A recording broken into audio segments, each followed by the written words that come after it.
Necessity has really been an incredible forcing mechanism for change in healthcare in 2020. Our goal with this article was to recognize some of the ways in which telemedicine has really progressed in the setting of COVID. And from a policy perspective, we sought to define the great potential in turning short-term policy changes into permanent solutions. In addition, we wanted to discuss ongoing barriers to telemedicine implementation and propose some potential solutions. My name is Scott Bredier. I am a physician in the Department of Psychiatry and Psychology at Mayo Clinic. I wrote the article, Key Opportunities for the COVID-19 Response to Create a Path to Sustainable Telemedicine Services, along with my colleagues, Dr. Melanie Gentry and Dr. Donald Hilty. This article is going to appear in the December 2020 issue of Mayo Clinic Proceedings. There are three domains that we wanted to focus on in this article that have been barriers to disseminating telemedicine as a means of delivering care. The prescribing of controlled substances, reimbursement for telemedicine, and state licensing. Prior to COVID, federal legislation required a face-to-face visit for a clinician to be able to prescribe controlled substances to a patient. We think in order to modernize prescribing that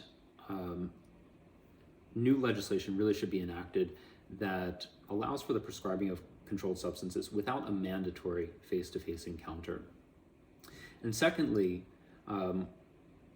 we describe the need for a federal database of controlled substance prescribing, where only today we have a system of various state-to-state databases that don't necessarily communicate with each other and leave potential gaps in a clinician's ability to actually see whether a patient is getting prescribed controlled substances in another state.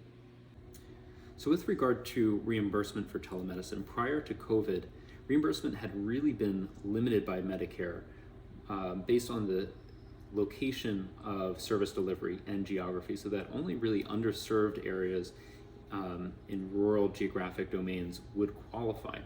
And this really substantially inhibited the use of telemedicine interventions, especially limiting uptake for older adults and those with disabilities who might otherwise have really greatly benefited from having telemedicine access.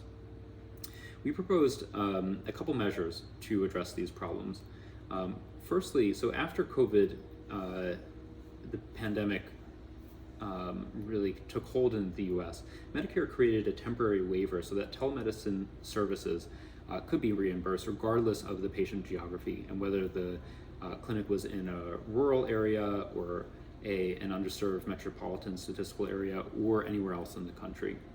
And we believe that these temporary waivers really should be made permanent. In addition to that, we argue in favor of enacting state parity laws to ensure the equivalent coverage and reimbursement of telemedicine services. And with regard to state licensing, when the pandemic expanded, many state medical boards facilitated the temporary suspension of licensing requirements when clinicians were using telemedicine to treat patients across state boundaries. State licensing requirements have really been a long-standing barrier to actually leveraging the basic advantage of telemedicine, which is that geographic barriers for the first time in history really don't pose an intrinsic barrier to providing many forms of medical care. So to make use of this, we proposed a very simple mechanism by which we can bypass the unnecessary barriers that are posed by state licensing limitations.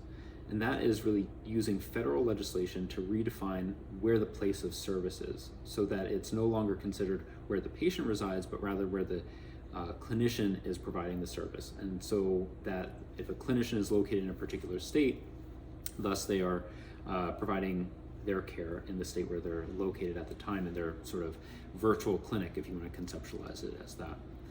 We also noted that in expanding the Interstate Medical Licensure Compact, which has sort of been an incremental improvement over the past handful of years, the goal that we really need to reach is for all US states and territories to take part in this.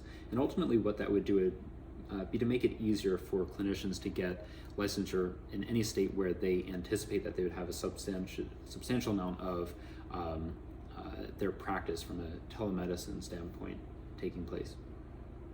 And we think that making these practical changes ultimately will really create a much more effective foundation for America to pivot into telemedicine as a core component of delivering effective healthcare across the country. We hope you found this presentation from the content of our website valuable. Our journal's mission is to promote the best interests of patients by advancing the knowledge and professionalism of the physician community. If you are interested in more information about us, our homepage is www.mayoclinicproceedings.org.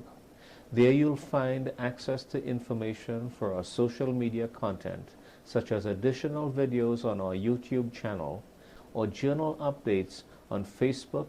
You can also follow us on Twitter. More information about healthcare at Mayo Clinic is available at www.mayoclinic.org. This video content is copyrighted by Mayo Foundation for Medical Education and Research.